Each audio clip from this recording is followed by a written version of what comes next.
না, আজকে কোনো ব্লগ দেখাবো না। আজকে আপনি শুনবেন ছোট্ট একটি গল্প। তাই শুরুটা করছি একেবারে শুরু থেকেই। সালটা ছিল 2005। আমি জন্মেছিলাম মুর্শিদাবাদেরই একটা ছোট্ট গ্রামে। আমার পিতা ছিলেন প্রবীর দাস এবং শ্রী জননী মাতা সুনীতা দাস। বাবা আমার নাম দেয় ভালোবেসে মানব দাস। তাদের কাছে শুনেছি যে পৃথিবীতে আসার আগে বাবা মায়ের একমাত্র কষ্ট ছিল প্রথম সন্তান মৃত, তাই এরপর আমাকে এবং আমার বোনকে পেয়ে সেই কষ্ট তারা ভুলে যায়। তাই আমরা পরিবারে মোট 5 জন থাকি। ঠাকুমা ছিল, কিন্তু বাবা ছোট থাকতে আমার ঠাকুরদা মারা যান। আর্থিক সমস্যা থাকলেও তারা আমাদের ভালো একটা ভবিষ্যৎ গড়ার পেছনে অবিরাম পরিশ্রম করে চলেছেন। পাড়ার টিউশন থেকেই নিজের বাড়িতে টিউশন দেয় আমাদের।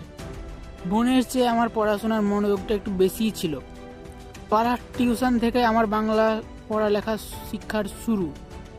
পাড়ার টিউশন, তাই পাশের বাড়ির বন্ধুর সাথে যাতায়াত করতাম।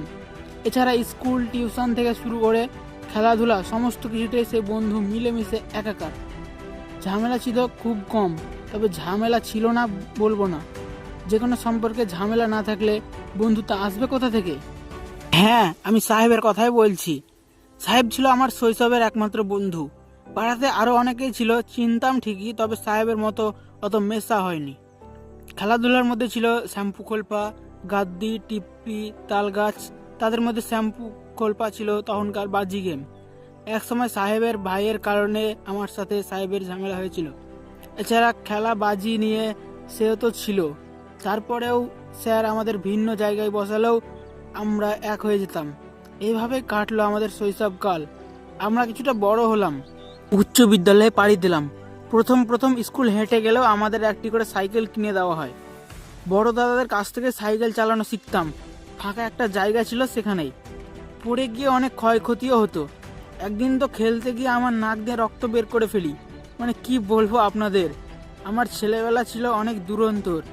এখন অবশ্য শান্ত হয়ে গিয়েছি। আর এটা শুধু আমার বললে হয়তো ভুল হবে, এরকম ছেলেবেলা প্রায় অনেকেরই আছে। আমার বাড়িতে টিউশন পড়াতে এলে তো আমার বোন পড়ার ভয়ে ঘুমানোর অজুহাত দিত, অনেক মারও খেত। আর আমি বললাম তো, পড়াশোনায় মনোযোগ একটু বেশিই ছিল। কিন্তু আমার মনে আছে গ্রামের টিউশন গেলে আমারও কেমন জানি ঘুম আসতো। তবে এটা অজুহাত নয়, আসলে ঘুম পেত। আর পড়তে বসলে ঘুম পায় এমন অনেকেই রয়েছেন। একটু একটু করে বড় হলাম। আমাকে গ্রাম থেকে দূরে টিউশন দেওয়া হলো। প্রথমে আমি যেতাম রাকেশ স্যারের টিউশন। সেখানে একাই যাতায়াত করলেও সেখানে গিয়ে কয়েকটা স্কুল ফ্রেন্ডকে দেখে ভালো লাগলো। পরে সাহেবও যুক্ত হলো, মানে তখনও সাহেব আমার সঙ্গী।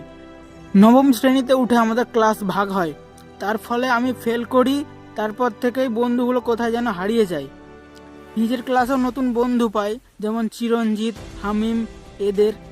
কিন্তু বলে না, শৈশবকালের বন্ধুগুলো একটু ইমোশনালি হয়। তাদের ছাড়া আমি চলা শুরু করি, স্কুল জীবন ত্যাগ করি। হামিম, চিরঞ্জিত, মুরাজ, এছাড়া আরও কিছু বান্ধবীদের সাথে। আরও সব বন্ধু ছিল, সবার নাম তো নেওয়া সম্ভব না। তাদের মধ্যে কয়েকজন তো আর্থিক পরিস্থিতির চাপে পড়াশোনা ছাড়তে বাধ্য হয়। আমরা কলেজে ভর্তি হলাম। কলেজে প্রথম পাড়ি দিই মাত্র কয়েকজন বন্ধুকে নিয়ে, যেমন অনিক, শুভ, অনন্ত। আরও কয়েকজনকে ছাড়া আমি কাউকে পাইনি। এখন যদি ভাবি যে শৈশবকাল সহ স্কুল জীবন, টিউশনের সমস্ত বন্ধুকে একত্রিত করি, তবে পুরো একটা বিশাল পরিবার তৈরি হবে। কিন্তু তা কি আর সম্ভব? সবাই নিজের নিজের কাজে ব্যস্ত। আসলে এটাই বারবার প্রমাণিত হয় যে টাকার কাছে হেরে যায় সমস্ত কিছু। টাকার ঊর্ধ্বে কিচ্ছু নেই, কারণ টাকার প্রয়োজন সবারই, নিজের নিজের ফ্যামিলিকে সুখে রাখার জন্য। আমিও তাই। আমার বলতে কোনো দ্বিধা নেই যে এই টাকার কারণে রাজমিস্ত্রিও করেছি আমি। আমরা মধ্যবিত্ত, আমাদের একটু সুখ বলবো না, দুঃখ থেকে বাঁচার জন্য টাকার পেছনে ছুটতে হয়। আর কোনো কাজই ছোট না। আর কলেজ কমপ্লিট করার জন্য কি নতুন কোনো টিউশনে ভর্তি হলাম, নাকি টাকার অভাবে কলেজ জীবনও ত্যাগ করলাম? আর বাকি বন্ধুগুলো কি তখনও সাথে ছিল? জানতে পারবেন নেক্সট পার্টে। তার জন্য চ্যানেলটি সাবস্ক্রাইব করে পাশে থাকবেন। আর এই পর্যন্ত এই গল্পটা যদি আপনার একটুও ভালো লেগে থাকে, অবশ্যই একটি লাইক দিবেন। এবং এরকম যদি গল্প আরও শুনতে চান, তবে কমেন্টে অবশ্যই জানাবেন। এখানে শেষ করছি, দেখা হচ্ছে নেক্সট ভিডিওতে।